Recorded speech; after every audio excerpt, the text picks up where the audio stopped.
আজ দুঃখ ভারাক্রান্ত মন নিয়ে আপনাদের সামনে হাজির হয়েছি।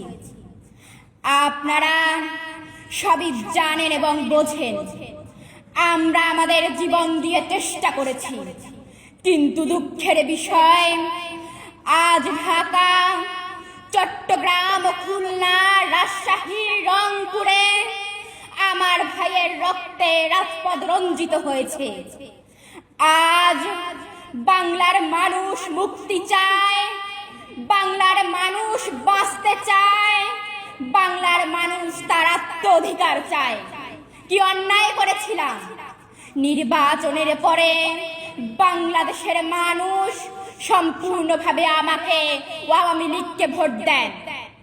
আমাদের ন্যাশনাল অ্যাসেম্বলি বসবে, আমরা সেখানে শাসনতন্ত্র তৈরি করব এবং এ দেশকে আমরা গড়ে তুলব।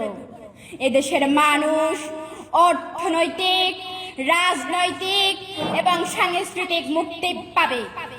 কিন্তু দুঃখের বিষয়, আজ দুঃখের সঙ্গে বলতে হয় 23 বছরের করুণ ইতিহাস, বাংলার অত্যাচারের, বাংলার মানুষের রক্তের ইতিহাস, 23 বছরের ইতিহাস, মুমূর্ষ নরনারীর আত্মনাদের ইতিহাস, বাংলার ইতিহাস, এদেশের মানুষের রক্ত দিয়ে রাজপথ রঞ্জিত করার ইতিহাস।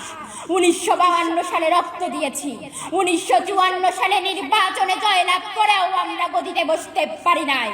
1958 সালে আইয়ুব খান মার্শাল ল জারি করে 10 বছর পর্যন্ত আমাদের গোলাম করে রেখেছেন। 1966 সালের 6 দফা আন্দোলনের 7ই জুনে আমার ছেলেদের গুলি করে হত্যা করা হয়েছে। 1969 আন্দোলনে আইয়ুব খানের পতন হওয়ার পর যখন ইয়াহিয়া খান সাহেব সরকার নিলেন, তিনি বললেন দেশে শাসনতন্ত্র দেবেন, গণতন্ত্র দেবেন, আমরা মেনে নিলাম।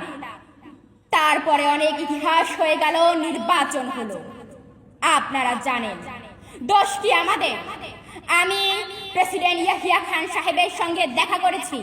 আমি শুধু বাংলার নয়, পাকিস্তানের মেজরিটি পার্টির নেতা হিসেবে তাকে অনুরোধ করলাম 15ই ফেব্রুয়ারি তারিখে আপনি জাতীয় পরিষদে অধিবেশন দেন। তিনি আমার কথা রাখলেন না, তিনি রাখলেন ভুট্টো সাহেবের কথা। তিনি বললেন প্রথম সপ্তাহে মার্চ মাসে হবে। আমরা বললাম ঠিক আছে, আমরা অ্যাসেম্বলিতে বসবো। আমি বললাম অ্যাসেম্বলির মধ্যে আলোচনা করব। এমনকি আমি এ পর্যন্ত বললাম যদি কেউ ন্যায্য কথা বলে, আমরা সংখ্যায় বেশি হলেও একজন যদিও সে হয়, তার ন্যায্য কথা আমরা মেনে নেব।